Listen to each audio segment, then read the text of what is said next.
Hello friends. In today's video talk on the Union budget for the financial year 2018-19, we'll look at a couple of aspects. One, the budget terminology, and two, the highlights of the current year's budget. When I say current year, I'm talking of the one that's, the financial year that's going to start, on April 1st. So to begin with, what exactly is a financial year? A financial year or a fiscal year is a 12-month period that's used to state accounts, basically to state taxation revenues and to report financial aspects. So essentially it's basically it's used for submission of accounts, taxation purposes, and to state financial reporting. So what is the financial year in India?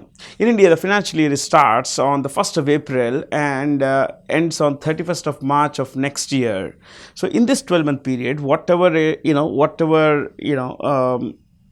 would produce in terms of goods and services, in terms of taxes, in terms of everything. So this would relate to the financial aspects of the country. Now, this is the 12-month period that we use in India, but globally it's used differently. Now, like in China, the calendar year is the financial year, so it starts on the 1st of January and ends on the 31st of December. So it's different for different parts of the world, but we in India have gone with the colonial legacy of the 1st of April to 31st of March of next year. So what does the budget comprise? The budget, my friends, comprises two major parts. Part A relates to the economic survey, while Part B relates to the budget speech itself. The part, so what's the part, economic survey about? See, the economic survey is an assessment, actually, an evaluation of the performance of the Indian economy in the current financial year. So if we are discussing the economic survey 2017-18, it would tell us how the Indian economy has performed in this particular financial year that started on the 1st of April last year and it's going to end on the 31st of March this year. So that on 1st April 2017 the financial year started. Financial year 2017-18 started, and this financial year 2017-18 is going to end on 31st of March. So this, instead of saying 2017-18, we can as well say financial year 18. So financial year 18 is going to end on 31st of March 2018. So in this 12-month period, how the Indian economy has performed is a subject matter of the economic survey. This is usually presented, historically it's been presented on the day of the budget or a day before the budget. But this year the Union Finance Ministry had tabled the economic survey about 3 days before the presentation of the budget. As you know, the budget was presented just yesterday, that's the 1st of February. This is, let me tell you that we are making this, we are actually, making this recording on the 2nd of February, just a day after, less than 24 hours after the presentation of the budget. So as far as economic survey is concerned, this in the past was was a subject matter of a lot of discussion. These days no one discusses it because it's something that's already happened, actually, or it could carry some projections for the future, but that's about it. It also lays down policy statements for the finance ministry as to look how you could go about doing a few things, and sometimes these kinds of recommendations get reflected in policy making, actual policy making that becomes a subject of the budget presented by the finance minister in the Lok Sabha. So if you look at the budget speech, that's part B. Part B, the budget speech, my friends, is presented by the finance minister as far as this year is concerned, 1st of April 2018 in the Lok Sabha. So what's the budget speech about? The budget speech, my friends, or the budget for 2018-19 that's going to be for the coming financial year is a statement of expected revenues and expected estimated expenditures in the coming financial year that will start on the 1st of April 2018 and end on 31st of March 2019. So in that 12-month period that's going to start soon, the government has certain expectations in terms of revenue generation, and in terms of it has its own estimations of guesstimates of how it's going to spend the money on various policies, various various issues that demand its attention. So this is how the budget is. This is what the budget is about. It's just a statement of expenditures and revenues for the coming financial year. Now, as far as a little more as far as the why February 1st is chosen by the government of India to present the budget. See, it's only in the last 2 years that the government has chosen 1st of February, but earlier, it used to be the last day of February. So it doesn't really matter as to it's the first day of February, the last day of February, but why is it presented in February? So in February, my friends, it's presented primarily for three reasons. One, for debate and discussion. Why debate and discussion, and whose debate? Who debates? Who discusses these things? So the budget, as you would know, has a lot of provisions. Actually, it has a lot of provisions. It has a lot of allocations. A lot of features of what the government is going to do in the coming financial year. So where once the budget is presented, it's tabled. The various provisions are tabled in the parliament, in the Lok Sabha especially. The members there discuss, debate. They kind of could they may agree, disagree with all those kinds of things. So then they would make recommendations. Sometimes recommendations could be required in terms of a modification to a proposal, like an increasing allocation or decreasing allocation, or sometimes the members may not be happy and they put a lot of pressure on the government to roll back a particular scheme or some kind of a measure. So in that case, an amendment would be required to the finance bill. So discussions happen, debates happen, and of course then if necessary certain modifications have to be brought into the finance bill. But understand, the modifications, everything is time consuming process. So between 1st of February and the end of the financial year, that is 31st March, this 60-day period used by the government to bring in the required legislation to ensure that the budget comes into effect on the 1st of April of the coming financial year. As far as the last aspect is concerned, it's like administrative machinery. Why would the administrative machinery be important in the case of a discussion of the budget? This is see, the administrative machinery would be the bureaucracy, the various apparatus, in fact the entire government apparatus. So in case of the government, in case of the budget, a lot of provisions would come out. So the government needs to bring in adequate changes in the bureaucracy, in the administrative setup to reflect the changes in the proposed in the budget, especially in the tax system. So in case there is some proposal, some change in the tax system, the entire the taxation system has to be changed, and there has to be changes in the infrastructure in terms of information technology, computers and everything. So that much time is required to to reflect the proposals, to reflect the changes made in the budget basically. So this is what the union budget is, the speech is about, and why it's presented on the 1st of February. See, we often use different kinds of terms, and some of these terms are quite intimidating. Sometimes they kind of put us off from going ahead with understanding or trying to look at the budget provisions. Before I discuss this, let me also tell you as to what is in my hand. I'm using this device to run between slides in the presentation. So what are the different terms that we find in the budget? See, in the budget we find terms like revenue receipts, revenue expenditure, capital receipts. So what are these about? See, revenue receipts are about tax revenues and non-tax revenues. What are tax revenues? So the government of India gets a lot of tax revenue through income tax, direct taxes like income tax, indirect taxes like goods and services tax,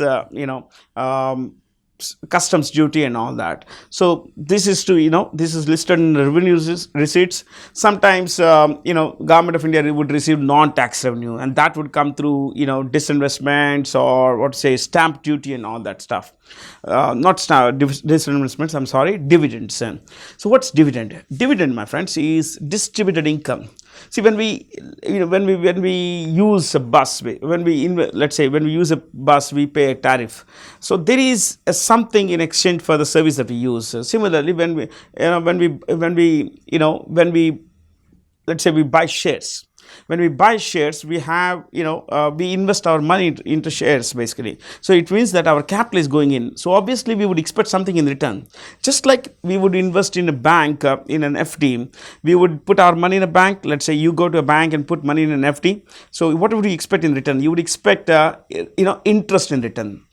So what's happening here is, while you earn interest on an FD in a bank, in the case of investment in shares, you get dividend. So dividend is distributed profit. When a company makes a profit, a part of it or sometimes the whole of the profit is distributed among shareholders. Shareholders are capital contributors, so they have to be rewarded.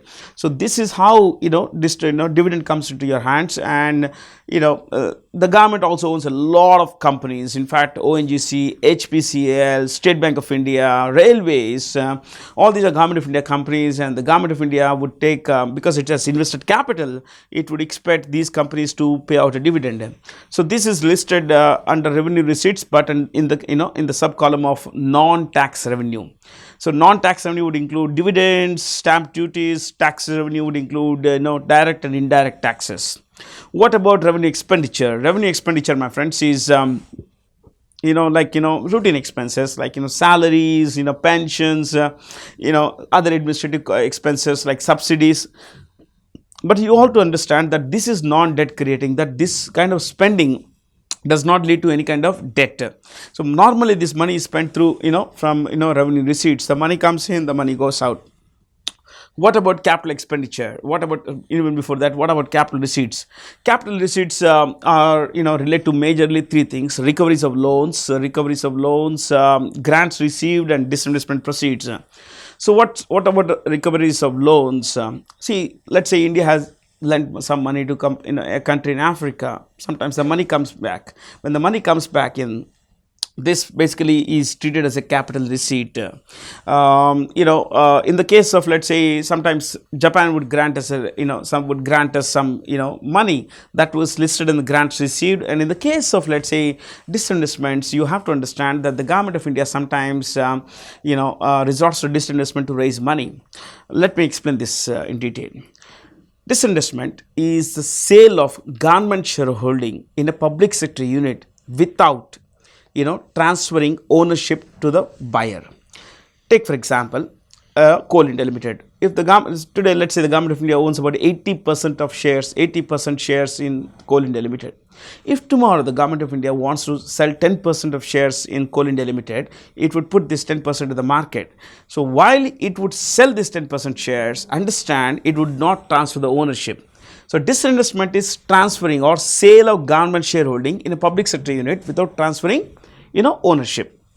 So there is no change in management. So normally the government earns a lot of money through disinvestments, but if along with disinvestment, the government also transfers ownership, it would be called privatization. So that's the essential difference between disinvestment and privatization. Disinvestment is simple, in very simple terms, sale of government shareholding without transfer of sale of government shareholding in public sector units without transfer of ownership. In the case of privatization, it's sale of government shareholding in public sector units along with transfer of ownership. Privatization, there are a lot of examples you could look at. VSNL, Videy Sanchar Nigam Limited. So the Government of India sold shares in this public sector unit called Videy Sanchar Nigam Limited, which in the past had monopoly over, which was the only ISP, internet service provider in India.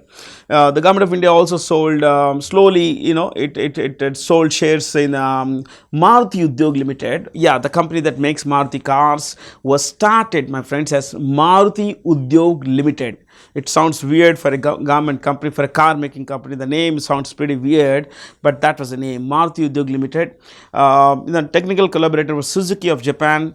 So the Government of India was the owner of Maruti Udyog Limited. It started the company to make cars, but over a long period of time, the Government of India initially disinvested its shares and finally privatized it. So today, Maruti Udyog Limited is called MSIL, Maruti Suzuki India Limited, which is owned by majority owned by Suzuki Corporation of Japan. So the government has over the years sold a lot of companies. No, in the case of in this year's target is about was target the target was about 80,000 crores. So the government is actually going past the target. The target's likely to be about the actual realization is likely to be about 1 lakh crore rupees. So there are a lot of factors as to why the government would do this kind of disinvestment, primarily to raise revenue, when especially when it would have a shortfall in tax revenue collection. What about capital expenditure? So this is asset creation. This is where the government spends money primarily to create assets like roads, dams, airports, that kind of stuff. So let's say the government wants to build a power plant, and it would borrow money or whatever, it spends money. When it spends money, what it's doing is it's actually creating an asset, a power plant. So this kind of expenditure is asset creation, leads to asset creation, whereas revenue expenditure, that is payment of salaries, pensions, everything, does not lead to any kind of asset creation. So now what exactly does the budget comprise? The budget, as you can see, my friends, comprises 4 things basically. There is this, you see this graphic here. The budget comprises 4 columns. The budget statement, this is called budget at a glance. Let me have this with me. The budget at a glance, my friends, is this wonderful document that I have with me, and you can see it's on the screen. It comprises 4 columns. Column 1 would be, for 2000, this year's budget, that is the budget for 2018-19, financial year 2018-19, comprises 4 columns, as is the case with all budget statements. The first column relates to actuals for 2016-17, budget estimates. Second column is budget estimates for 2017-18. Third column is revised estimates for 2017-18. And in the end, that's the last column, my friends, are the budget estimates for the coming financial year, that is 2018-19. So how do we understand this? What are these things about? Let's look at the first column. What does it say? It's actuals for 2016-17. Are these actuals? Are these the real numbers, for the final numbers for 2016-17, the financial year that ended last year on 31st of March of 2017? My friends, these are not the actual numbers. They still are provisional numbers. Final numbers for 2016 would be out sometime next year, or by the 3rd quarter of this financial year. So it takes a lot of time to collate data. We are a large country, and our data collection mechanism is one of the world's strongest. Given that there is a lot of informal, large unorganized informal sector in India, it takes that much more time to collate data for us. As far as the second column is concerned, budget estimates 2017-18. In the budget speech last year, that is on 1st February 2017, the finance minister made some proposals for the next financial year, that is 17-18, the one that started on the 1st of April last year. For this financial year, this is the current financial year. So he made certain estimates that, look, we are going to generate this kind of revenue, we are going to generate X amount of revenue, we are going to spend X amount of money, Y amount of money on these kinds of things. So these were the estimates that were there in the last column is last year's budget. So these are the budget estimates. Just a statement of intentions. Look, this is what we plan to spend, this is where we plan to get our revenues from. But in a financial year, in a 12-month period, a lot could change actually. So the government, my friends, what it does is, it often actually keeps, it often has to revise some of these numbers. Let's say revenue receipts. Can revenue receipts change? Yes, certainly they can change. How could they change? How would they change? Like, say, for example, there is a downturn in economic activity. There's been global economic activity has gone down. There's been a bad monsoon, so economic output would go down. How would economic output go down? Agriculture activity could go down, then industrial output could go down, because of which tax revenues would go down. And if tax revenues go down, obviously revenue receipts would decrease. So these would come. Now the revision of budget estimates would be listed in the 3rd column. That's our revised estimates for 2017-18. So these are basically the budget estimates are basically intentions, basically proposals. Look, these are just estimates, whereas sometimes they could be subject to change. As you can see here, the revenue receipts, so in the budget estimates last year were 15,15,771 crores. So 15 15 lakh 15,771 crores was estimated with the budget, revenue receipt, but the reverse estimate is now 15 lakhs 5,428 crores. That's a decrease of about 10,000 crores. So a shortfall of 10,000 crore is what the government is projecting in this financial year, because the economic activity, industrial activity had actually quite subdued. So tax revenues had gone down.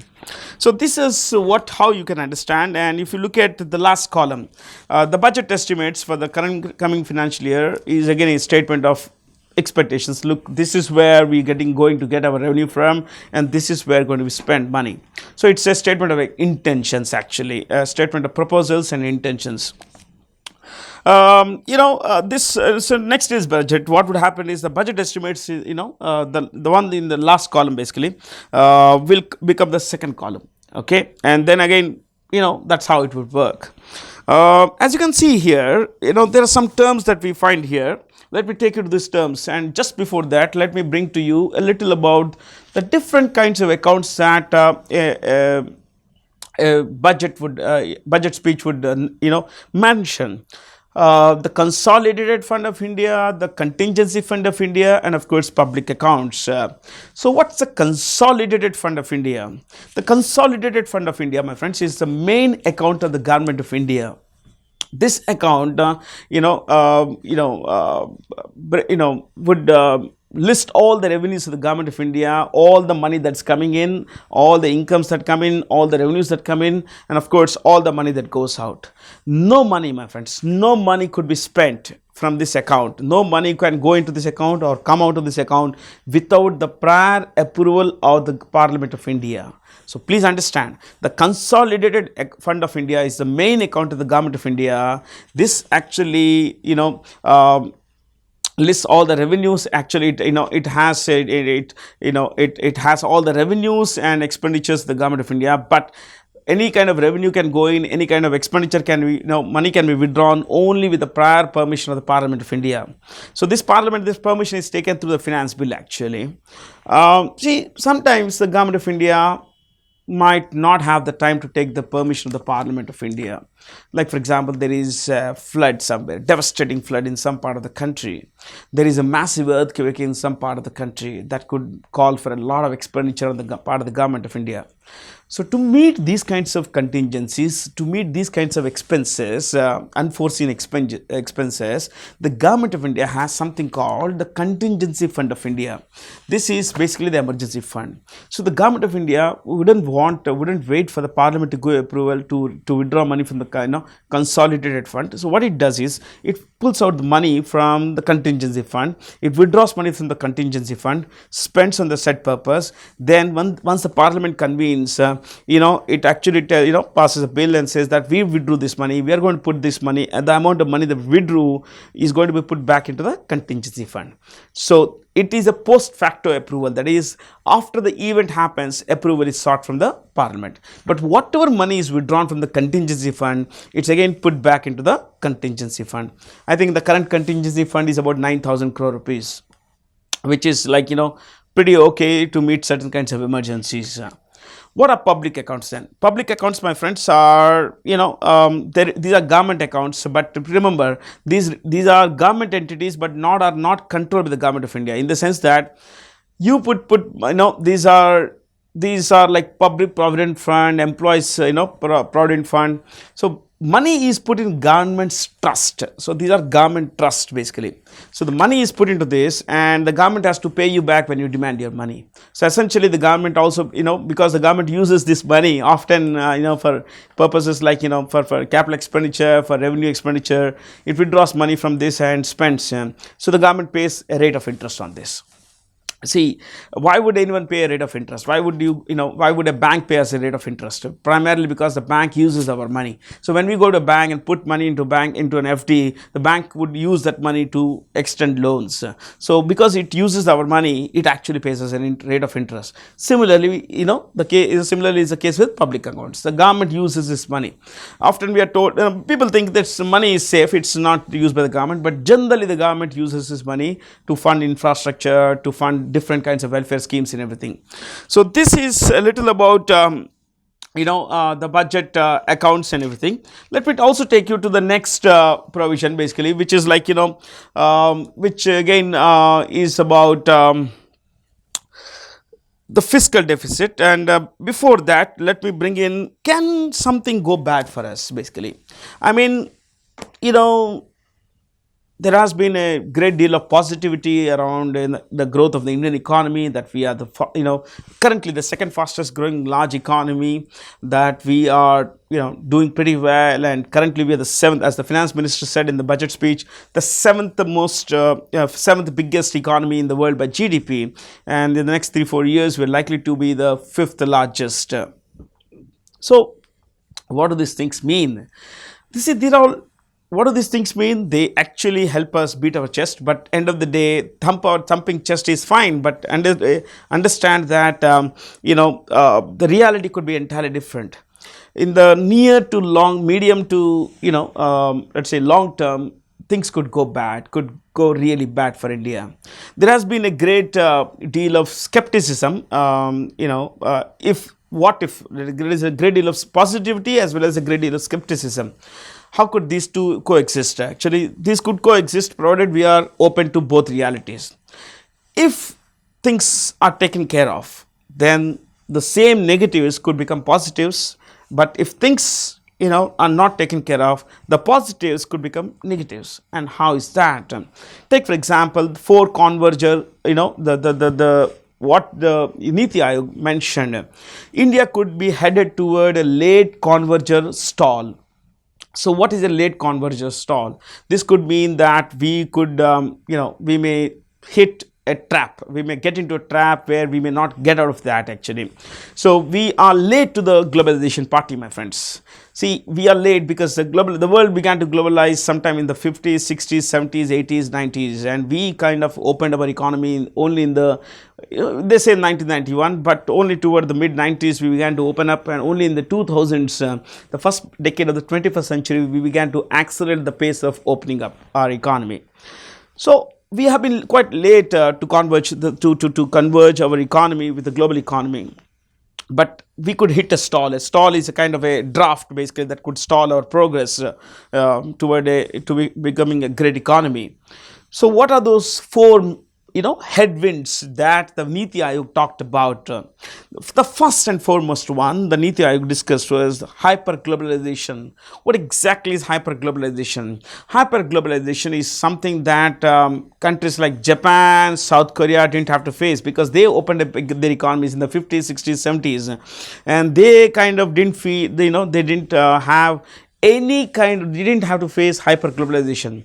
Hyper-globalization in short means, a sort of a backlash against globalization. It is about protectionism, being like what Donald Trump says, America first, like protecting home country, home, let's say, economic constituents. It could lead to like, reduce global trade. It could be, it could reduce our exports. And if there is a greater deal of protectionism in the West, it would mean that our exports to those countries would go down, and that also means that our share in the global trade would go down. And considering that we are banking on exports to accelerate the pace of economic growth, to provide employment to millions of our youth, this could mean bad things for us. This could be pretty bad news for us. Hyper-globalization, unfortunately, is a reality today, and if it accelerates, that is, if there are more Donald Trumps in the world, I mean, there are more leaders, more nations that would act like America first, then it could be serious, we could be in some serious trouble. What about the second one, structural transformation? See, these are all big words, hyper-globalization, structural transformation. But if we break, hyper-globalization into simple words, it's like, a backlash against globalization, that is, close down the economy, put up barriers for, foreigners to come in, to invest for them to invest their money in, for them to sell their goods to us, to put up tariffs, raise tariffs. Basically, as you raise tariffs, their goods, imports become expensive, and imports becoming our exports become expensive in America would mean our goods would not be bought by by the Americans. So that would reduce the demand for our goods, and that would reduce our exports. That would actually lead to a lot of unemployment. So these are all cyclical things, and you could say that these have domino impact. Basically, one thing leads to a series of things. Now, as far as structural transformation is concerned, it's about transferring resources from low productivity sectors to high productivity sectors. And unfortunately, in India, we haven't been able to do this actually. Um, you know, uh, it calls for a lot of policy change. It calls for a lot of what we say political will. And unfortunately, in India, given how narrow our interests are, I'm not talking of the governments. I'm talking of the country. I'm talking of the business sector. I'm talking of the industry. I'm talking of every stakeholder's narrow interest. Structural transformation is quite far, for us to achieve. The third one is human capital regression. Now, this is a serious issue. What exactly is this about? This is about the challenge of upgrading human resources or human capital to be able to cope with technology intensive workplaces. So as you see today, there's so much technology being used in the workplace. A lot of things are being automated, digitized, and that also calls for a lot of knowledge of these things, how these things work. But unfortunately, in our country, my friends, we aren't a we aren't technology literate people. Um, Forget about technology literate. We aren't even literate. Even today, 1/4 of our country's population cannot read, write, and understand anything actually. When I say read, write, understand, I'm talking of the native tongue, the written word, the spoken word. The It's very difficult to see. Just about 34% of the population can count well. It reflects pretty poorly on our education system. So there's a lot of learning poverty as far as India is concerned. And there is this entire talk about India is going to reap demographic dividend. See, we can reap demographic dividend. Demographic dividend is is about having a lot of young people who would join the workforce, who would propel economic growth and everything. See, this could be used provided two things happen. One, there are enough jobs, and two, there is enough skill with these people. And unfortunately, India skill is in great scarcity. It may sound a little harsh, it may sound a little negative, it may sound a little supercilious for a teacher to say this, but I'm a teacher and I'm open to realities. If you would read Government of India's documents that relate to skilling, I mean, we are in a pretty bad shape, my friends. We are in a very poor shape. So, I mean, human capital regression is a reality that could actually envelop India if we don't rise to the challenge of empowering our people, especially our young people, with the right kind of knowledge, the right kinds of skills, the right kind of education. Apart from the third one, of course, then there is this global thing. Of course, this something like climate change, agriculture stress, climate change induced agriculture stress. There is globally there have been some freak cases of weather changes, and some of these have been quite extreme. Just last month, in fact, in January this year, we have had snowfall in the Sahara. We had snowfall in the Saudi Arabian desert. These are things that are quite freaky in nature, but the incidence of these happenings is rising actually.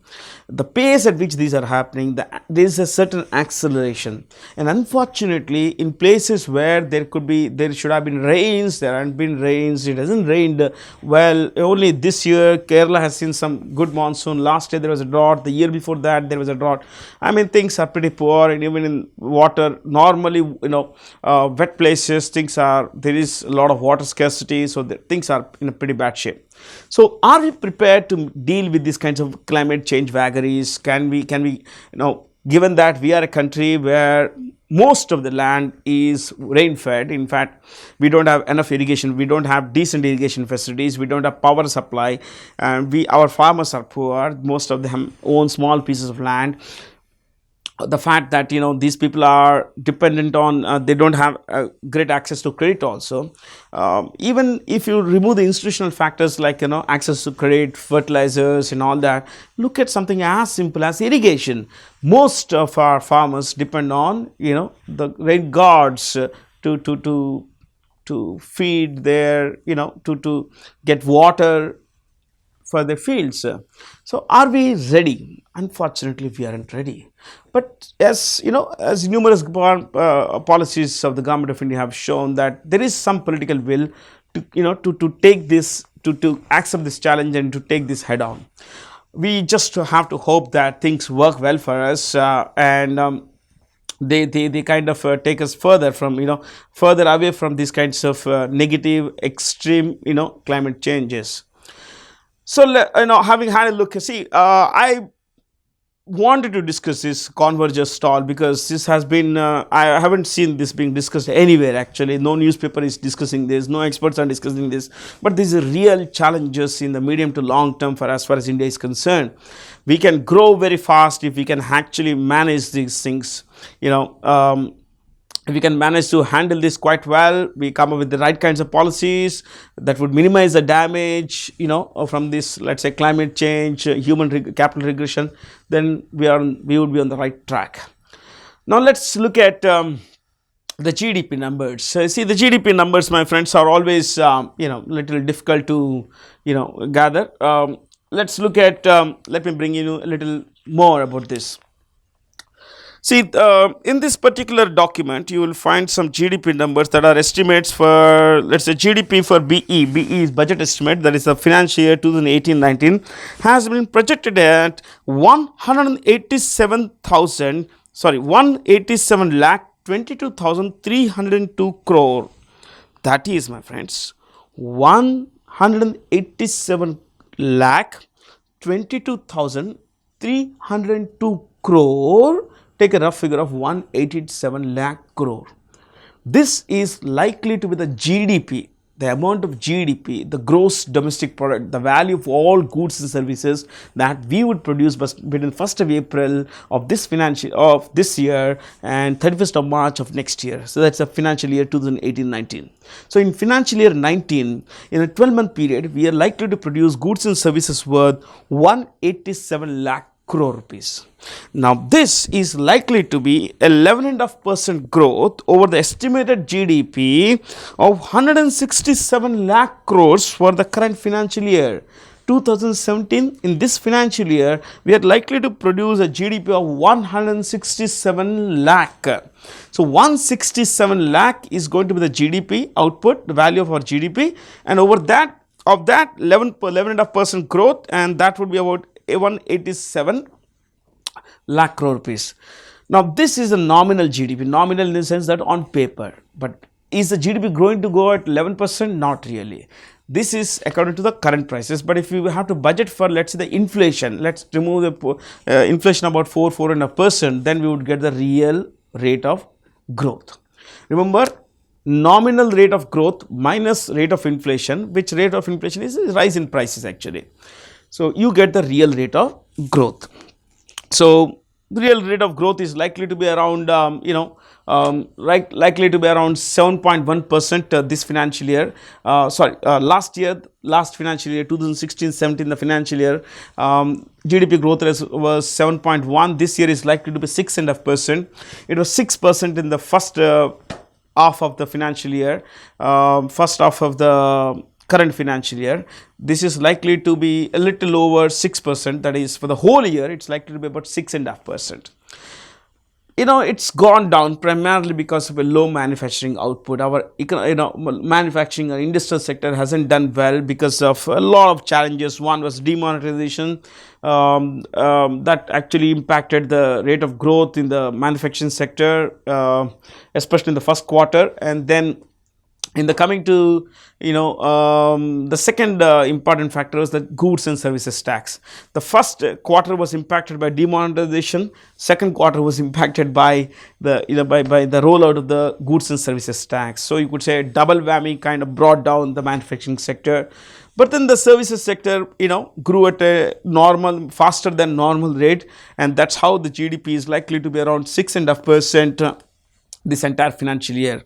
Now, to take it further, why is it growing? Why agriculture has been on the low side, but likely to be this the pace of agriculture growth will go up in the second half of this financial year, starting October till March this year, because we have had a good monsoon. So the after effects of a good monsoon could see a spurt in a better crop, better incomes, better, a lower rate of inflation, everything.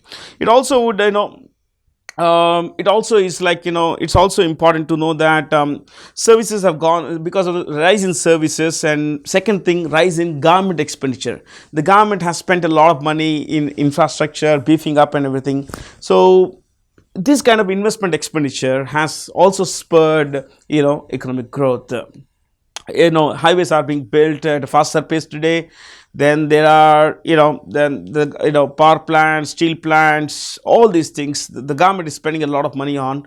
So somewhere down the line, government spending has worked well for it, basically. So it has pushed the overall GDP growth rate. Though it's at 6.5%, this financial year is less than what it was last financial year at 7.1% last financial year. It still is okay. I mean, despite the double whammy of, demonetization and GST, we have done reasonably okay. So, if things work well, if the policies, there are large long-term benefits of demonetization, which is, as most of us know, is a good thing in the long run. GST is likely to spur economic activity in the long run, but then short-term pain is always there. We have to budget for short-term pain if you have to look for long-term gain. So what about, fiscal deficit? The fiscal deficit is likely to be around, let me bring in this document again. See, the fiscal deficit is 3.2% as envisaged in the budget last year. It's likely to be about, it was targeted at 3.2%. 3.2% of what? Over the GDP amount. So 3.2% of the total GDP was fiscal deficit. And even before we discuss that, let's discuss what's fiscal deficit. Fiscal deficit is the difference between the total expenditure of the government and the total non-debt creating revenues. Now, what exactly is this? Like, for example, let's look at this particular graph. It says fiscal deficit is 16. Item number 16 is fiscal deficit. We can arrive at fiscal deficit by, 9. Looking at 9. What is 9? Total expenditure. Total expenditure is likely to be, let's look at revised estimates. 22,17,750 crores base. So from 17,000, let's take a round figure of 22 lakhs. 22 lakh rupees is the total expenditure. But what is it? It has to be, from this something has to be subtracted. What is that? 1 plus 5 plus 6. What's 1 here? Revenue receipts. Then 5 is recoveries of loans. 6 would be other receipts. These are all government revenues. So, and these revenues don't lead to any kind of debt. The government doesn't have to borrow money to put money into the, revenue receipts accounts. So, let's look at this. If we look at the entire thing, basically, if we deduct revenue receipts plus recoveries of loans and other receipts from total expenditure, we would get a total amount of 5.94 lakh crore rupees. This is the revised, fiscal deficit, my friends. So what in short is this? This is to be the shortfall in the government's expenditure revenue. So the government expenditure is going to be 22 lakh crore rupees, but its expenditure is likely to be, its revenues are likely to fall by, there will be a shortfall of about 6 lakh crore rupees. Where is the government going to get this money from? The government is going to get this money from borrowings. So in short, fiscal deficit reflects the borrowings of the government of India. So my friends, what is the borrowing to be? Going to be this year? It's going to be 5.94 lakh crore rupees. Yes, my friends, the government of India has a shortfall of 5.94 lakh crore rupees. This is the money that it's going to borrow this financial year. So this is the revised estimate. But what was the budget estimate? The budget estimate was 5.46 lakh crore rupees. So while the budget estimate was 5.46 lakh crore rupees, the revised estimate is 5.94 lakh. So it's over almost a 50,000 crore, increase, which means that the government actually didn't budget well enough for the shortfall in revenue generation. So its revenues have gone down, expenditures actually has gone up. Of course, expenditure also has gone up by a considerable number. So in all, basically, the government of India is going to borrow about 6 lakh crore rupees, my friends. Just think about it, 6 lakh crore rupees. And if you look at interest payments, um, if you look at item number 11, 6 lakh crore rupees is, sorry, interest payments on what? On short term loans, on long term loans. India has a total debt of about 484 billion dollars, of which, my friends, about 20% is sovereign debt, and 17% is short term debt. Short term debt, my friends, comprises two. One is the loans that have a maturity of less than 1 year. Okay. Two, the interest on long term loans. So short term debt is about two things. One, to repeat, one, debt that has a maturity of less than 1 year, and two, the interest on long term loans. So we don't have much of a problem, because our debt, external debt could be about 484 billion dollars, but our short term debt is just about 17% of that, which is quite manageable.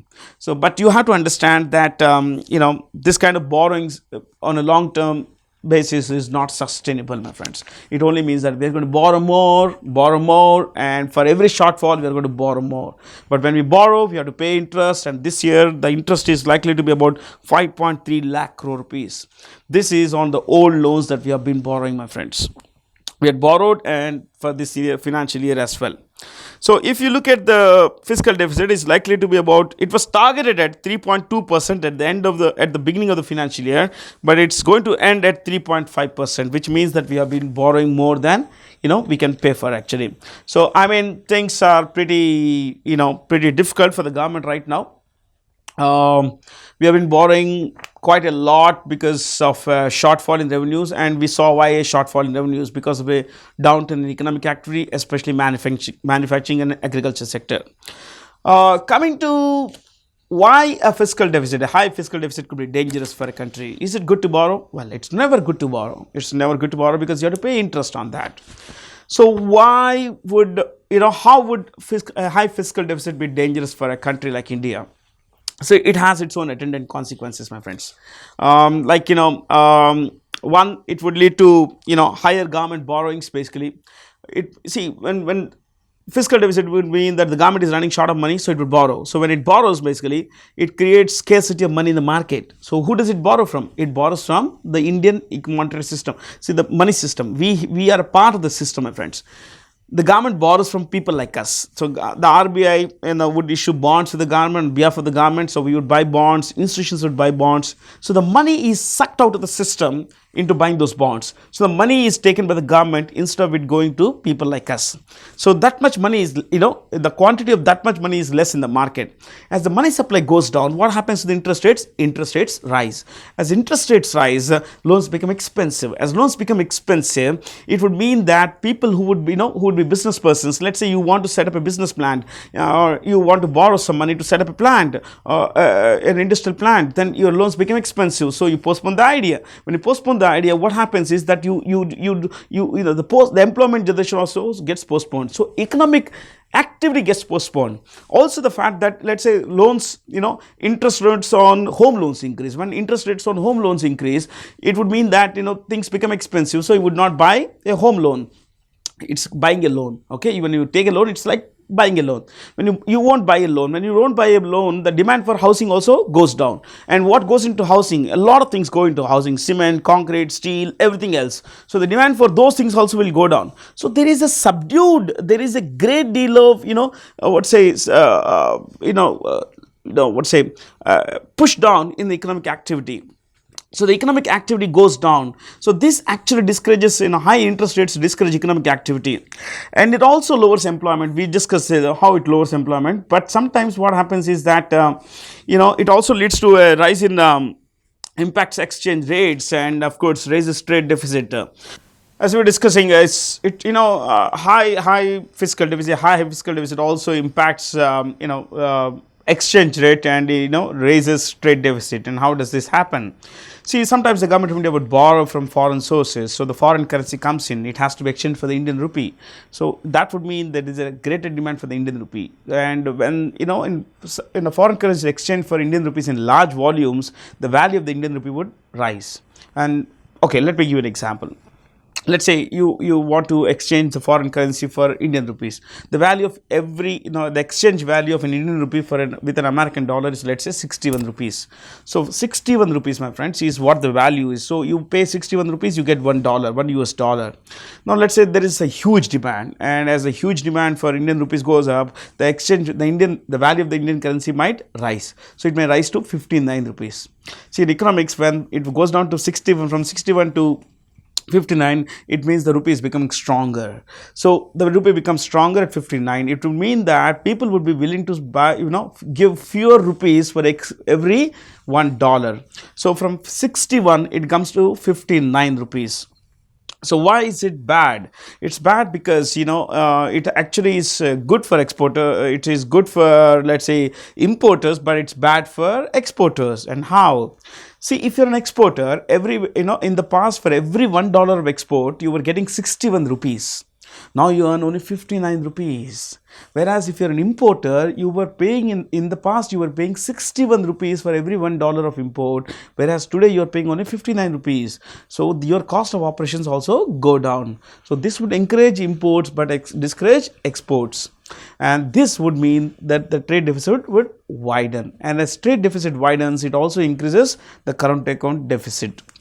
So as you can see, basically, and even before we look at the current account deficit, we need to appreciate that the current account deficit is a function of a lot of things. Like money, it's about money coming in and money going out. Money can come in through FDI, money can come in through FII, money can come through export revenues, money can come in through grants, money can come in through loans, borrowing studies, and money can also go out in the same way. Money can go out through outbound FDI, outbound FII, outbound say we have to pay for our imports. Money go back as payment for payment toward old loans, interest.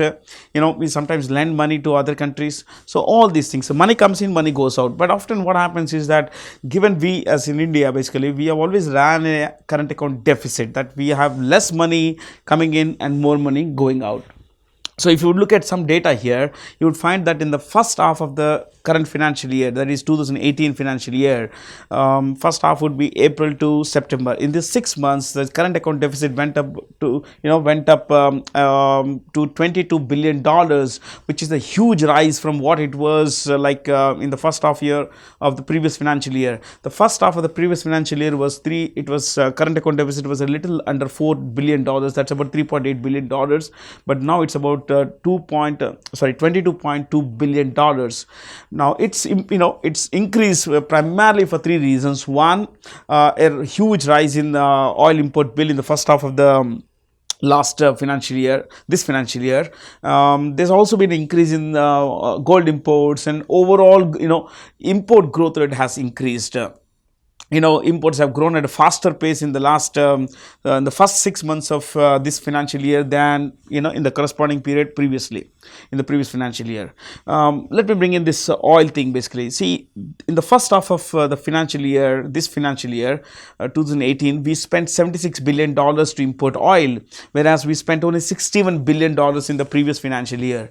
And that, my friends, has put a lot of pressure on on the current account deficit. Just to bring in how imports have actually merchandise imports have increased. Just look at this. In the April to December period, the imports have increased by 20 to almost 22%. That's been a huge rise over the corresponding period in the 9 months of the previous financial year.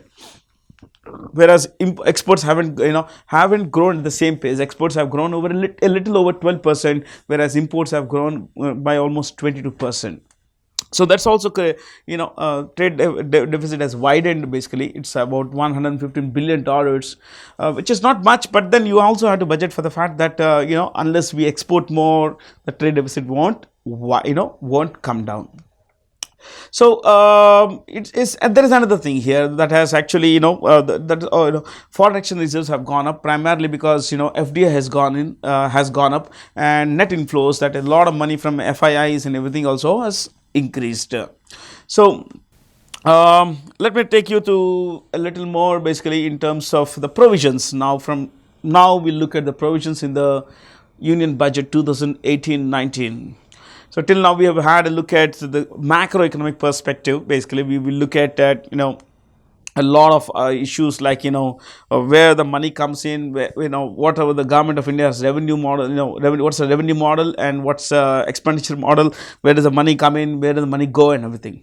So let's look at now where the rupee comes from, basically, where the money is, the larger perspective, where the tax revenues come in, where the tax revenues, could be spent, everything. So where is the rupee coming from? Rupee going in. So a lot of, the biggest chunk of rupee is coming from, of course, taxes, the GST and everything. But for, every rupee, 23 paisa comes from GST, whereas if you look at borrowings, they still contribute about 19%, 19 paisa.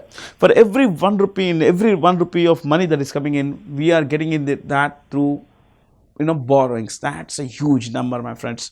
Unless we rise, the tax revenues of the government of India go up, borrowings are unlikely to come down anytime soon. And where does the rupee go? The rupee goes, a lot of money goes through towards interest payments, and of course a little money goes towards dividends payment. It's been 9 paise has been the norm for every 1 rupee of money that is spent, 9 paisa goes toward defense, and it's been 9 more or less for the last several years. If you look at, let's say, the state shares in every kind of revenue that the government of India gets, it's about 24%. So 24 paisa in every rupee earned by the government of India goes to states, yeah. And of course it also goes to, towards interest payments, and that's huge, my friends. And we saw a while ago that India's interest payments are almost a little over 6 lakh crore rupees and a little over 5 lakh crore rupees, and that's quite large. Because, when we borrow more, basically, as we saw fiscal deficit, we borrow more, we put a lot of pressure on future generations. Who is going to pay this money? The future generations. And how are they going to pay? They are going to pay through taxes, through cesses and everything else. So, I mean, in every possible way, the fiscal deficit, high fiscal deficit is bad. So, unless we kind of raise sources of revenue and provide employment, which effectively means that, tax revenue of the government of India will also increase, interest or rather borrowings are unlikely to go down anytime soon. So let's look at the provisions of the budget to for the coming financial year. So we will start with defense. And defense, many people have talked about why defense isn't been mentioned in the budget. Last year also the finance minister didn't mention the defense allocations in the budget. They are being just silent. They are silent allocations. In the past, we have made a hue and cry over, defense allocation. It's been meager, or it's a lot money to spend for a poor country to spend on defense. So the government has gone silent. It merely, it silently allocates some kind of, fund to defense, needs, to meet defense needs and everything. So what is it like? If you look at the numbers here, it's about 2.82 lakhs crore rupees. So the defense allocation is has gone up almost by about 10%, a little over 9%. This number excludes pensions, so the pension cost is not included here. But the government is, has spent a little more, upping the capital expenditure. We are spending a little more on procuring new defense equipment for all the 3 wings of the army, so the defense forces. Why are we spending a little more here? Because unfortunately or fortunately, the Made in India program hasn't taken off in the same way that we expected, in the way we expected it to. So, and it's a long-term program. It's not something that would happen overnight, that we could produce submarines and other defense equipment just like that. But then we have to spend a lot of money to beef up our security, national security, especially in light of the threats from China and Japan. China and, it always comes, China and Japan come together. China and Pakistan, of course, they also come together in some other sense. Pakistan and China represent the only 2 external threats India has. Of course, internally we have Naxalism, but as far as external is concerned, yes, these guys basically pose the greatest threat to India's external security. So we have been on a modernization binge. Basically, we kind of spending a lot of money to procure the best available equipment to meet the threat from these two countries. And of course, money isn't cheap. Money, defense equipment isn't cheap, so we spend a lot of money there. Many people say that we as a poor country shouldn't be spending so much money. So the liberal activists, the civil society activists, they say that for a poor country like India to spend so much money on defense equipment is a travesty. But then you have to understand that even the poor people need security. So unless unless money is spent on protecting them, they cannot live. And if they cannot live, they cannot basically have freedoms actually. Yeah. So essentially, it's a matter of national security. The rich and the poor, everyone deserves national security. So the government needs to spend money on such things. What about the agriculture sector? Agriculture sector, as you can see, basically, we have been doing quite well. Unfortunately or fortunately, there are some things that are working well for the government, some things that aren't working well. The agriculture production has gone up substantially, 275 million tons of food grains. This is quite an achievement, especially given that the previous 2 years the things hadn't been great, especially because of poor monsoons. A rise in monsoon, a good monsoon has changed fortunes, of the government of India's agriculture policy. Look at this; it's 275 million tons now. The government of India is also looking at beefing up. Many people say that this budget has unduly focused more on farmers. Basically, it's a farmers' budget than and there is nothing for the middle class. See, the middle class has been the focus of every budget for the last 10-15 years. It's only now that there has been some kind of focus on farmers. And let me also tell you something before we discuss further. We discuss more about this. The middle class often has an exaggerated sense of its own importance in India. We kind of spend pretty little. See, if the middle class is so big, why is it that very few people actually file returns? Just 2.9% of Indians file returns, and you have to look at the middle class is being described as large as about 30 crore. So 30 crore people, where are these basically? Why aren't they filing returns? See, we would love to believe that we are the middle class, or we are the people who pay taxes and everything. See, indirect tax is separate, but who is filing income tax returns? If you look at the government of India, the finance minister's budget speech, he said that the average tax paid by a salaried professional was about 74,000 rupees, whereas the average tax paid by a businessman was about 25,000 rupees, which is a huge. There is a huge difference here. So, and this is a country where there are more number of business persons than employees. So, in this kind of a scenario, I'm talking of entrepreneurs actually. In this kind of a scenario, when people say that there isn't much for the middle class, then you have to take it for the pinch of salt. So, the middle class has reaped a lot of benefits over the years. The government has through different policy interventions like repo rate deductions, cuts rather. They have increased. They have reduced the low interest rates on loans and everything else. So it's an ongoing process. The budget is just a statement. It's a statement of intent of what the government plans to do in the coming financial year.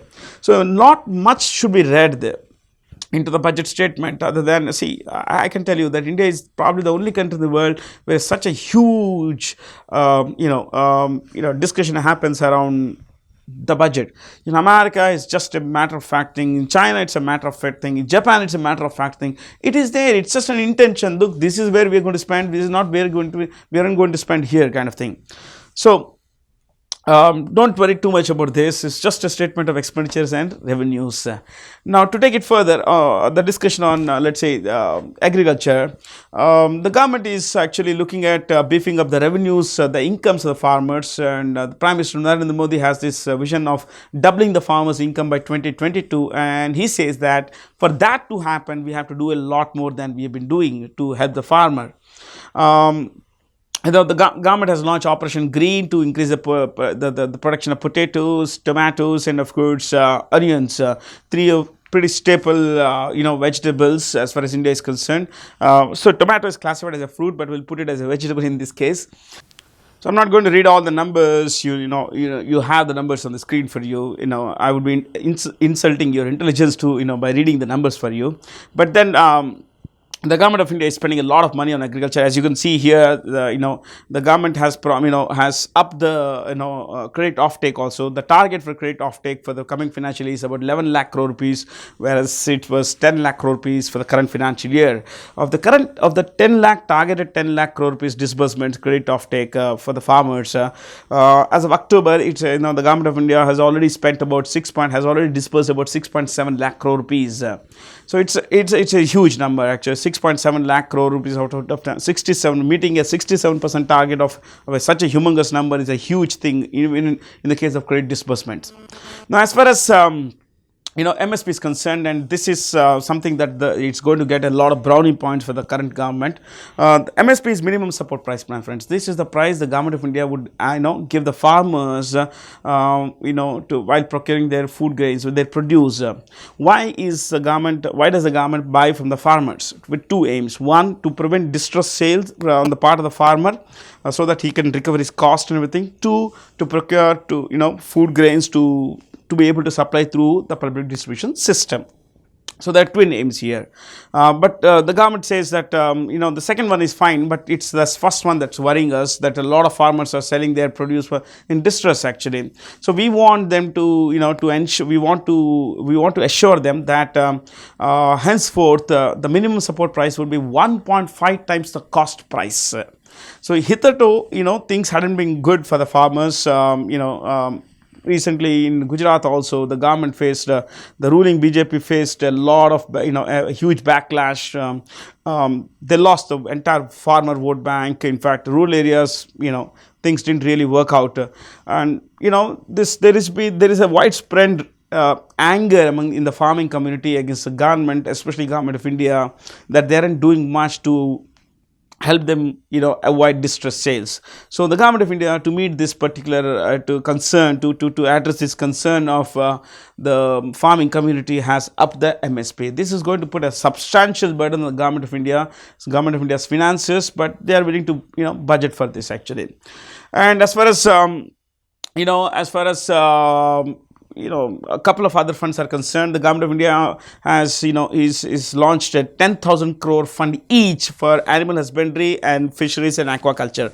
So these are huge labor intensive things. Animal husbandry is labor intensive, so if adequate funds are given, then livestock, then poultry and all these things can be taken care of. I mean, look, millions of people are employed in this sector, and so if the government of India would actually spend here, then there won't be migration, there won't be distress in the rural areas. See, rural distress is not just related to farming, it's also related to allied sectors of agriculture. It's just not agriculture. So when you say agriculture, it's also we have to add allied sectors. Allied sectors would be floriculture, pisciculture, aquaculture, plantation, all that stuff. So in that sense, the government of India has moved to set up two major funds of 10,000 crore each, especially in the case of animal husbandry and fisheries, is laudable. In fact, it's going to provide a lot of stimulus to to these two sectors. Also, the government of India is looking at it's actually looking at elections, of course. See, I will not be political, but you have to understand that till now the government of India hasn't done much in the case of bamboo, but now they have the finance minister in his budget speech yesterday mentioned that he described bamboo as green gold, and he said that we are upgrading the entire mission. The national bamboo mission will henceforth get an allocation of 1,290 crore rupees, and we basically believe that it has a great potential to provide employment and to raise the standard of living of people who are employed in this sector. Let's go a little beyond this and let's look at agriculture, other aspects of agriculture. The Pradhan Mantri Krishi Sinchai Yojana, which is basically more drop per crop, basically more per drop more crop is the motto of this. This particular scheme is, it caters to the irrigation needs of farmers basically, and the government of India says that we being a rain-fed country, we need to do more. in terms of providing irrigation facilities to our farmers. So this year's, that is the coming financial year's target under this scheme is to provide, is to bring 16 lakh hectares under micro irrigation. So wells and small tube wells and everything. So the government of India is saying that we need to provide this only when the farmer has access to irrigation can he grow a better crop. This is spread, this again would prevent a lot of distress in rural areas, and in this sense it is that it is in this sense that the people are saying that this is for budget focused on rural areas. As far as agriculture marketing is concerned, the government of India is also looking at building a lot of cold storages and a lot of Gramin Hearts and everything, upgrading Gramin Hearts. Procurement is an issue. The government of India is worried about. See, MSP could be provided, but procurement is important. Very few governments are taking, procuring from, from the farmers. Actually, when I say few governments, I'm talking state governments. So there is a lot of distress in rural areas because farmers, on one side they produce the crop. The second thing, they have to sell. But if there aren't many sellers, many buyers in the market, then they actually wouldn't be able to recover their, the cost as well as other expenses. So you need to understand that the farmer today is in a dilemma whether to engage in farming or not. So by the government says, okay, you are growing this, you are growing tomatoes, but you are you're not able to sell, so you need to protect them, you need to preserve them so as to be able to get a better price. So what we will do is we'll build cold storages, we'll build we'll have a better supply chain, so that the produce could be kept in cold storage to prevent it from going bad. So to meet this huge demand, basically the government of India is building large number of cold storages and integrating this entire mandis through a IT technology platform called the e-NAM actually. And of course, apart from the rural focus, the government of India has done a lot in the power and energy sector, because again, these are power and energy are again rural. There's a lot of rural focus. Like for example, Ujjwala, the government of India has, that under Ujjwala they kind of provide LPG gas stoves, LPG cylinders to gas connections to women of below poverty line households. So this year's target is overall 8 crore households will be given, 8 crore gas connections will be given. Earlier the target was about 5 crores, now they are upping it to 8 crores. Of course, then there is PAHAL, which has drawn a huge budget actually. PAHAL is a government of India scheme where all kinds of subsidies. If I have to avail a subsidy on a gas cylinder, then my gas connection has to be aligned or connected to my Aadhaar. So only then I'll get my subsidy. So this has actually, connecting my, my Aadhaar to my gas connection has reduced a lot of, pilferage. In the past, on my name, someone else would buy the gas cylinder and sell it in the open market and make money. Now that cannot be done, because it has to be the subsidy. If I have to get the subsidy, or if the Aadhaar has to be, if I have to buy a gas connection, a gas cylinder, then it can be given only if my Aadhaar is linked to my gas connection. So, and there can be only one Aadhaar per gas connection. So obviously there cannot be duplicate here. And every refill can be, refill can be booked only within 21 days. So, only after 21 days after last booking. So there is this way the government of India has been able to weed out, fake Aadhaar, fake gas connections. Earlier there were about 17.7 crore gas connections in India before, linking the Aadhaar with gas connection. Now after seeding this, Aadhaar seeding it's called, it's come down to about 14.9 crore, and the government of India has saved about 18,000 crore rupees, in subsidy actually. So a lot of things have been happening as far as the Aadhaar is concerned. It's reviled much, hated much, but then it's helping the government save money. Now there is one thing that most of us haven't paid attention to, what the government of India is doing in terms of ensuring energy security. Of course, we haven't been doing much in at home in terms of exploring for oil within in the offshore, India's offshore basins, offshore regions, and onshore as well. So what is it the government of India doing is building strategic petroleum reserves, SPRs.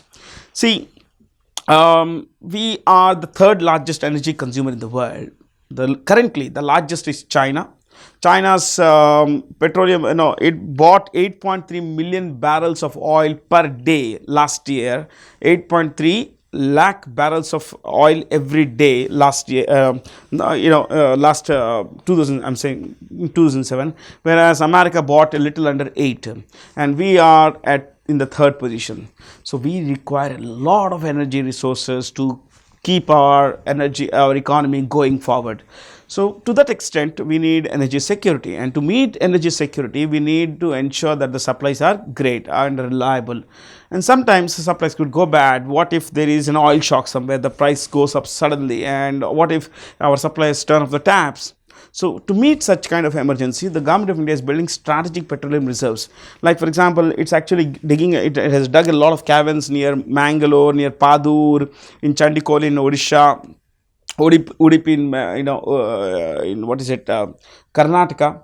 So in Visakhapatnam in Andhra Pradesh. So what they're doing is they're importing a lot of oil and filling these caverns with oil basically. So that tomorrow we kind of we'll be able to meet emergency. In case something goes wrong, we can actually draw from these wells and keep the engines running. So this is a multi-thousand crore project, and in this year's budget is just about 700 crores, but in the years to come we are going to do much better. See, America has this. America started this in 1973, and they have enough supplies in those caverns, in those wells, that would last them at least 112 days in case of emergencies. So I mean, we are not there, but we are looking at having enough supplies to meet at least 30 days of emergency needs. So 30 days is still a great number for a country like India, because we just started. Now, then the government of India has this project of providing electricity to all households under Saubhagya, which is Sahaj Bijli Har Ghar Yojana. The plan is to provide reliable electricity to all households by 2019. See, these are ambitious schemes, but then only when we set up the bar a little high, we'll try to reach high. So we'll get there. Eventually, we will get there. It may take a little longer, but we'll get there. So if not 2019, we'll get there by 2025, but the path, we have started to walk the path, and that's pretty important, my friends. Then the government of India has this wonderful scheme called Deen Dayal Gram Jyoti Yojana, under which basically the rural electrification has got a renewed focus, and this year's target is about 3,800 crores. Again, the idea is to ensure that all villages are electrified. See, in India, electrified village runs a definition of having one bulb connection.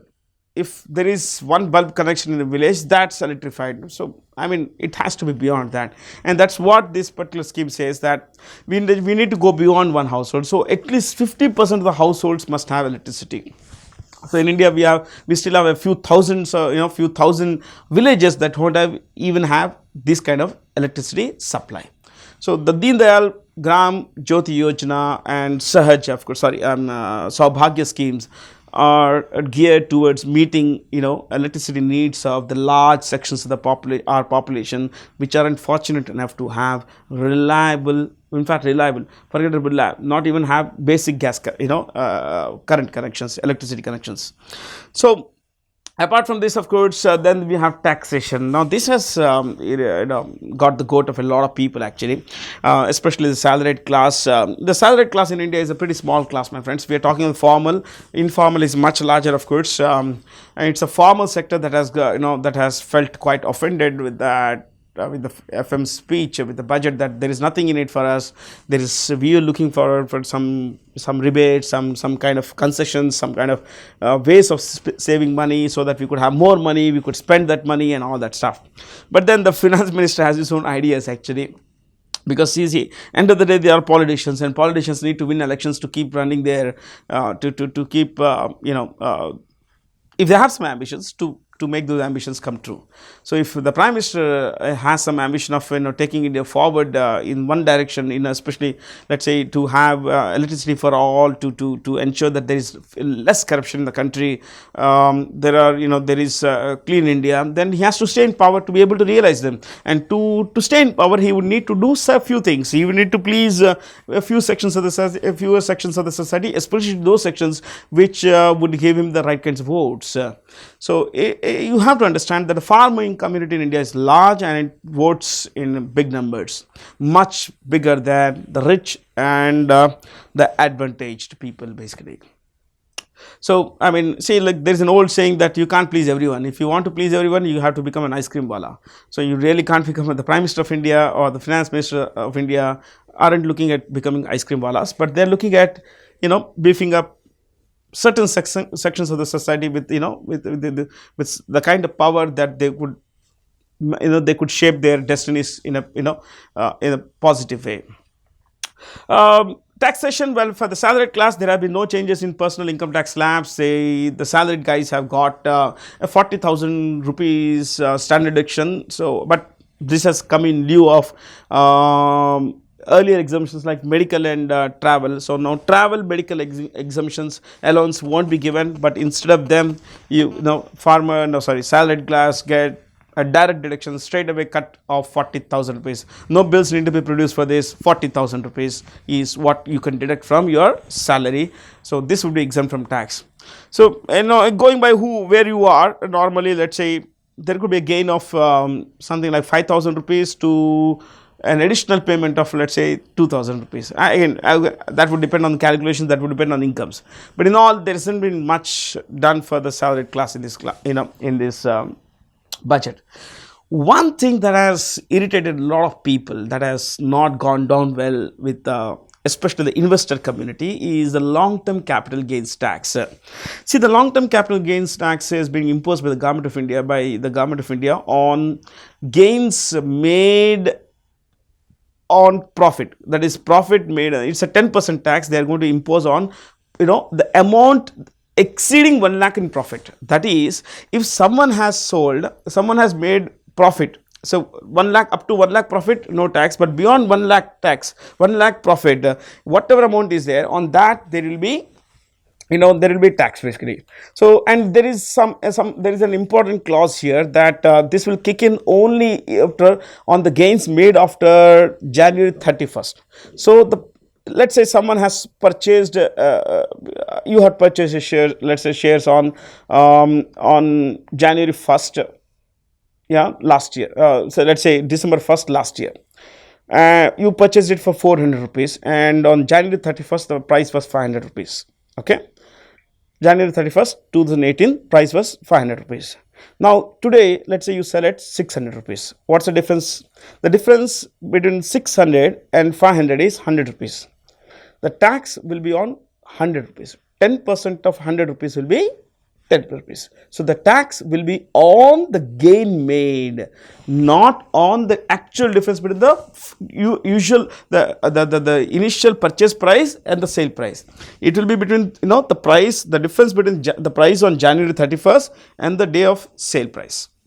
So, on that, there will be 10%. The difference will be, the tax will be on the difference actually. But then, you have to understand that the retail investor community is a very small community in India. We are growing actually. But the finance minister quoted one number in the budget that he said that the maximum investment is made by the institutional investors, and that's the total money they took home without paying any tax was about 3.77 lakh crore rupees. Don't you think that's a huge number? Even it's 10%, my friends, it's still, if it's you take out all the exemptions, the government would have got something like 10,000 crore rupees, even after budgeting for let's say 10%, 30,000, everything else. Still, the government would have earned something. So it was, this is what the government of India is looking at. So there will be very few people who would earn more than 1 lakh rupees, in terms of profit in the stock market. It is for them, it is the price, the tax is on on their income beyond 1 lakh rupees. It's not enough on everyone basically. Now, as far as infrastructure is concerned, the government has spent a lot of money. In fact, it's actually looking at spending a lot of money on it's looking at railways and roadways plus aviation. Waterways haven't caught the attention much, because we, even though we have large inland water, but most of these are, what to say, monsoon fed, and South Indian rivers are monsoon fed, so waterways cannot be built there. But let's look at roadways. The government of India is looking at the overall infrastructure budget is about 6 lakh crore rupees, which is quite large, my friends, huge. In fact, it's there's been a huge allocation of about 21% rise, so it's about 6 lakh crore rupees, a tad under 6 lakh crore rupees. But you have to understand that this 6 lakh crore rupees is looking at in terms of beefing up employment also. So the government of India is saying that we are going to build a new entire, in the next, let's say, in financial year 2019, we are going to build 9,000 kilometers of highways. Just think about it. 9,000 kilometers of highways would require thousands of tons of cement, concrete, steel, everything. And that would mean they would provide employment to thousands, so lakhs of people across the country. These schemes are primarily geared towards keeping the core sectors running and also providing employment to millions of people. So, now this one, community assets are built. Okay, national assets are built, expressways and everything. 2, employment is provided. 3, there is a great impetus to core sector industries like cement, steel and everything. Then the government of India is also looking at beefing up the Bharatmala project. Bharatmala project is it's about it's a 84,000 kilometer project basically, where roads will be built to connect connect different places across 550 districts, right from the Indo-Myanmar border, the districts along the Indo-Myanmar border, to the districts in Gujarat, the boundary districts in Gujarat, Rajasthan, Punjab, Uttarakhand, Kashmir, everywhere. So the idea is to connect in remote, far-flung places plus improve connectivity. And of course, as these are built, again, the attendant advantages of beefing up the domestic industries, core sectors, industries plus employment. All these things will come in. This work. The idea is to ensure that employment is generated and world-class infrastructure is created. And of course, the government is also looking at building a lot of houses for the urban poor, the rural poor, and because the government of India, the Prime Minister says that we need to ensure that everyone has a house. We need to ensure there is affordable housing, and we are going to build a lot of houses for the poor under the aegis of the National Housing Bank. So of course, they're also looking at beefing up water supply. We are a water scarce country. There is a lot of stress, water stress. We don't have adequate supplies of waters, and we are one of the world's most water stressed nations. And given that we don't have our own methods of we don't store water, we don't harvest water, we let a lot of water go aground basically. So I mean, we are a water scarce country, and come summer there is a lot of distress in different communities, across the country. So to address this case, the government of India is looking at improving water supply in cities as well as rural areas, especially cities. So they're looking at they're looking at giving contracts worth 15,000 crore rupees, 20,000 crore rupees in the coming financial year. So they are looking at improving water supply in about 500 cities around the country. Water is a precious commodity, and there have been a lot of campaigns, but unfortunately in India we haven't become water sensitive, we haven't become conservation sensitive. So I mean, there's a lot to change. A change in social attitude has to come in. Only then things will work for us. Now from here, let's add a little more to our talk on infrastructure. The government in the budget, basically, when I say the government, I'm talking the FM. The FM is the government. The finance minister in the budget had talked about the improving air connectivity. My friends, in October last year in October 2017 in India, 1.1 crore passengers flew. Just think about it, 1.1 crore, and this is a huge number given that we are a country where very few people actually are doing well enough to fly. But 1.1 crore flew, and these people took aeroplanes, and the number will only increase if more places are connected.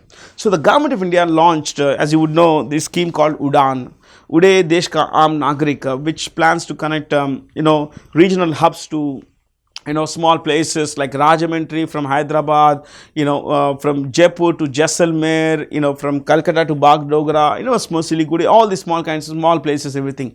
So, the idea is to ensure that people from these places actually it also can, connect to the hubs basically, both commercial as well as, normal regional hubs. So the idea is to ensure that there is greater connectivity with a greater movement, and to that extent, the government of India is saying that they are going to provide a little over 1,000 crores to to ensure that improve air connectivity rises, and they are also looking at changing. They are also looking at turning a lot of airports, underserved, unserved airports into and helipads into small airports. So that, for example, Kadapa, there is this place called in Andhra Pradesh called Kadapa, which is a very small place. Hitherto there had been no airport, so now there is an airport. So there are flights between this place and Hyderabad. So people from there can move to this place. This improves connectivity, this improves commerce, this improves movement, this improves a lot of there a feeling of alienation at a very different level also goes away.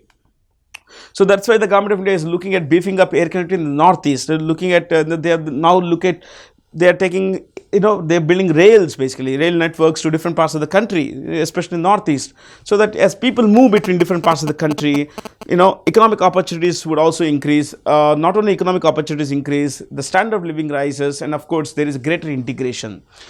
And we are moving towards a digital country. Today everyone has a phone, a smartphone.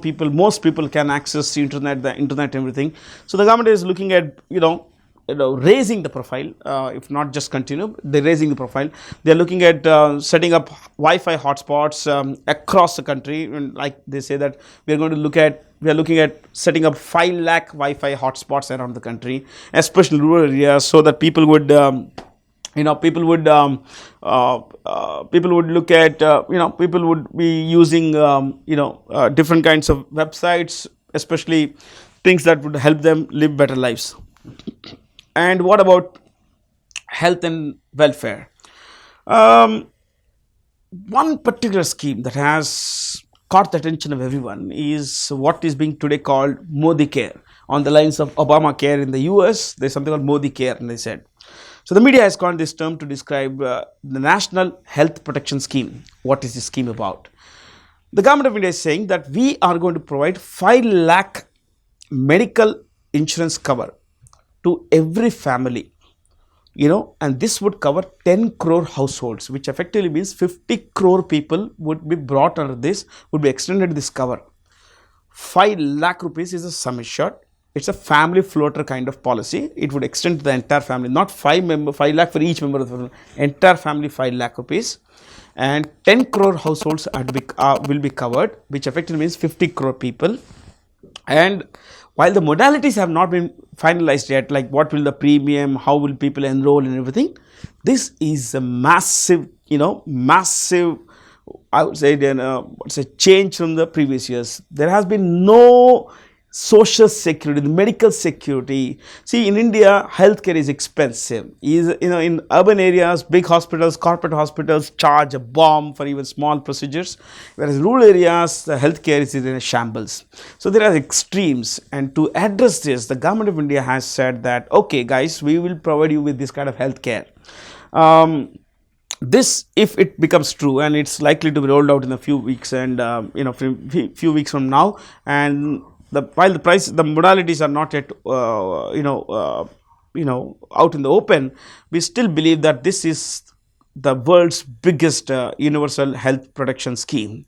You have to understand that this will help people avoid catastrophic expenditure.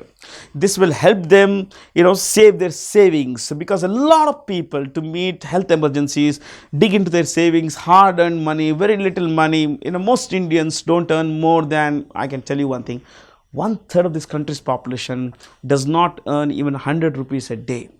That's a huge number. One third does not earn, one third lives below poverty line of 32 rupees a day.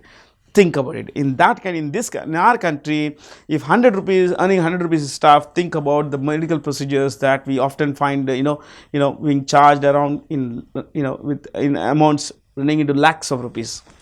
So in that kind of in our kind of country, this will help a lot of people, avoid costly treatments, avoid costly borrowings. If I don't have money, what will I do? I have to meet a health emergency, I'll borrow. And borrowings, especially for a poor person who does not have enough collateral, carries a high risk of high rate of interest. So I have to borrow at a high rate of interest. That means that I get into debt, actually debt trap. It would be very tough for me to come out of the debt trap. And sometimes if I have savings also, I have to dig into my hard-earned savings, which I could have used for the children's education, to meet the expenses toward a holiday or a wedding or something like that. So everything is going this way. This kind of expenditure is called catastrophic expenditure, something that pushes the family into poverty, actually. In India, we have thousands of people, lakhs of people who have to suffer this kind of expenditure. And this particular scheme, if it is, once it's finalized, modalities are worked out, the details are worked out, this is going to change the face of healthcare in India. This is going to ensure a lot of social and health security for millions of Indians, especially people who live in the margins of the society, those who are the disadvantaged and the marginalized. So hopefully the government of India does this. Basically, it keeps it premiums low, and of course, there aren't many, bureaucratic hurdles in the implementation, actually, because as they say now, intentions are good, but it's while the policy is great, the outcome and the way it's implemented, that matters. The effectiveness of its implementation is what will matter more. I have something with me which says that the government of India is also looking at ensuring that every 3 parliamentary constituencies will have one particular medical college. So we are also looking at beefing up the number of doctors we produce, and the number of nurses and everything. The number of doctors we produce should rise, provided we have access, people have access to medical education and affordable medical education. So the government of India is saying that for every 3 parliamentary constituencies we'll have one medical college. We'll upgrade this, basically, keeping in mind whatever the district, we are going to upgrade 24 district level colleges now. They will start with 24 district colleges, and they're going to upgrade this into, into medical colleges. There is one particular thing that has irritated a lot of folks in Delhi, Haryana, and especially Delhi. That's the air pollution thing. It's pretty bad out there. So the government of India is saying that, okay, we are going to subsidize, we are going to come up with an effective plan that would subsidize machinery that would be used to destroy the crop residue in situ. In situ is INSITU, in the same place where it's produced. So it won't have to be transported, it won't have to be burnt somewhere else. And people say that it's a burnt residue, the smoke from the burnt residue, crop residue that comes to that has impacted the quality of air in Delhi. So we'll not go further than this. As far as education is concerned, the government of India has also renewed focus on this, not just the Sarva Shiksha Abhiyan, not just universal education. They're also looking at RISE. RISE is revitalizing infrastructure in school education. So the government of India is looking at beefing up school education, school infrastructure. They are looking at investing 1 lakh crore rupees in this, which is a huge number, basically, my friends. Huge, absolutely huge number. So they are looking at, investing 1 lakh crore rupees in improving school infrastructure, because school infrastructure in India is in a pretty bad shape. Government schools don't have teachers. If they have teachers, they don't have adequate infrastructure. Sometimes some have both, some have neither, actually. Okay, so I mean, only when we have only when we have educated people, especially educated children, will they go up to great city, will be good citizens, productive citizens. Unfortunately, if there is no good grassroots education, there won't be good skills. If there is no good skill, there are no good skills, obviously the employment will be tough, actually, and that is where the demographic dividend comes into play.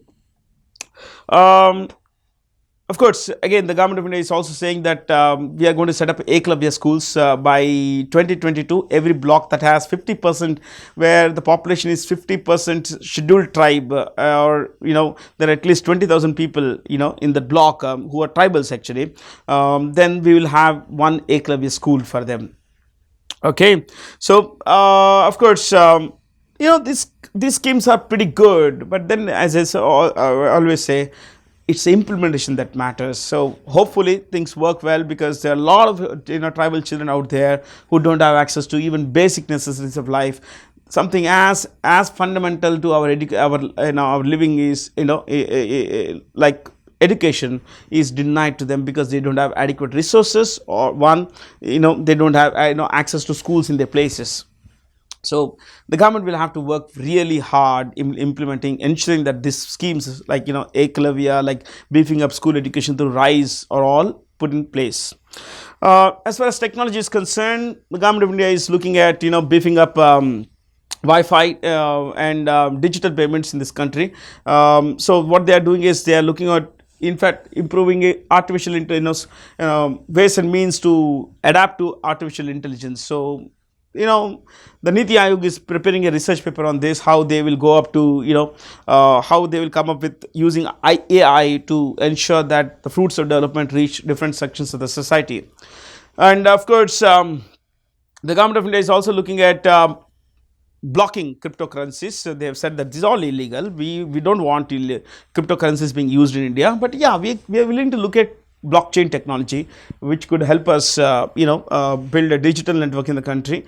Cryptocurrencies, the government of India is not happy with, because they are being used to fund illegitimate transactions like drugs, like what we say, drug running, arm runnings, and everything. So the last couple of things we could discuss is, of course, business.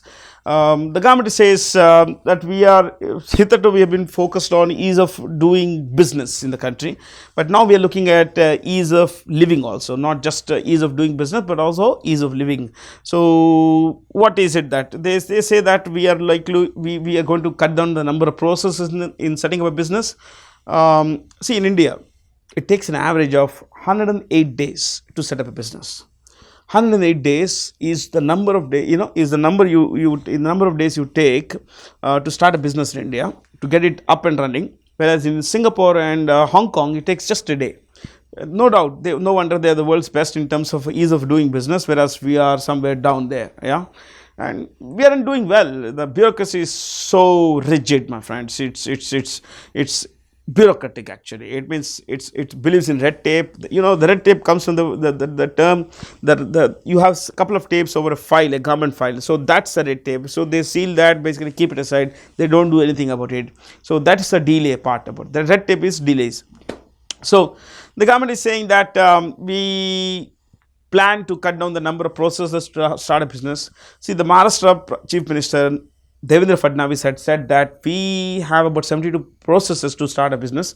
So we are going to cut them down to 52. Think about it. From 72 to 52, even in a highly business-friendly state like Maharashtra. What about states like West Bengal? You can only imagine, my friends. Like Kerala. I mean, things will only could be nightmarish actually. So I think somewhere down the line, there have to be a paring down of the processes that are needed to start a business in India. And for that, a lot of administrative changes have to come in. And of course, the government is saying that, we're looking at formalizing the Indian economy, especially formalizing the MSME, medium, small and micro enterprises. These have formalized primarily because of the GST. So everyone has to pay tax. Now a large number of people, new taxpayers, have come into the net because of GST. And that is what they mean by formalizing. Hitherto they were not in the tax net, now they have come into the tax net. And what about the,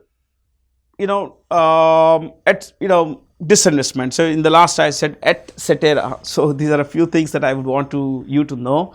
80,000 crore is a disinvestment target. I mentioned this a little earlier, that 80,000 crore is the target, of course, but they're likely to be a little ahead of this. they're going to sell a lot of stuff, companies. In fact, recently the government of India planned to sell HPCL to ONGC. Think about it. ONGC is owned by the government. Government also owns HPCL. So one government company is going to buy another government company. So the ownership remains with the government company, government of India. But ONGC is going to pay the price about 32,000 crore rupees to the government. So who owns HPCL? The government owns HPCL. So the money comes from one government company to another government company to that back to government. So the government keeps the company but also keeps the money. So this is how the government of India is working. So anyway, they're looking at raising about 80,000 crore rupees through disinvestments, because the government believes that we should not be in the business of business. And of course, insurance companies, the government of India is looking at bringing all these general insurance companies like, New India Assurance, Oriental Insurance. There are four. They need to be brought in together. They need to be merged, and just like SBI was merged with the associate bank, with its associate banks like State Bank of Travancore, Bikaner, Jaipur, Mysore, Hyderabad. These banks, state banks. So similarly, these four government insurance companies need to be merged, and then once they are merged, we'll create one mega company, and that will get it listed on the stock exchange. So eventually they are looking at selling this stuff also. Maybe if not completely disinvest, they're not looking at privatizing, at least disinvesting. They may sell a part of it, their shareholding, and they want to generate that money. So that will also add to the disinvestments. But this is a long-term plan. Of course, 2-3 years is long-term as far as the government, this particular government is concerned, because next year there are elections. Now, last thing we could discuss is, of course, salaries. The finance minister said that we are going to revise the salaries. We are going to we're going to pay the president of India 5 lakh rupees per month, the vice president about 4 lakhs, and the governors would get 3.5 lakh rupees. He was quite skeptical, cynical about the MP salaries, and when he raised this issue, there was a lot of ruckus in the house. And what he said was that people aren't happy that we are the only people who can give them, who can affect their own salary hike. So he said, okay, every year what we will do is, every 5 years we will raise our salary index to inflation index. That is, as our salary will go up, keeping in mind the inflation index. So no one will complain, he said. Sounds reasonable actually. But the best part, before I end this video talk, the best part about this entire thing is the vice president's salary. The revised salary is about 4 lakh rupees. But my friends, that the vice president of India does not earn any salary. Constitutionally, the vice president of India earns no salary. In fact, there is no salary. The vice president of India does not earn any salary, because he gets his salary as the chairman of the Rajya Sabha. So only as the chairman of the Rajya Sabha he gets 4 lakh rupees, because the vice president is the ex-officio chairman of the Rajya Sabha. So in that sense, the 4 lakh rupees comes to him by way of being the chairman of the Rajya Sabha, not as being the vice president of India. So that's about it, my friends. I hope you enjoyed this video talk. There's a lot about the budget on the briefcase, GWPI briefcase. We want you to read as much as possible, and of course use every kind of resource, the teachers, expertise in the class. We would want you to access, ask them questions. We would want you to read newspapers, of course, and whatever you could put your hands on. Our job, my friends, as students of learning, is to read, learn, and learn more. Thanks for watching this video talk. Thank you so much.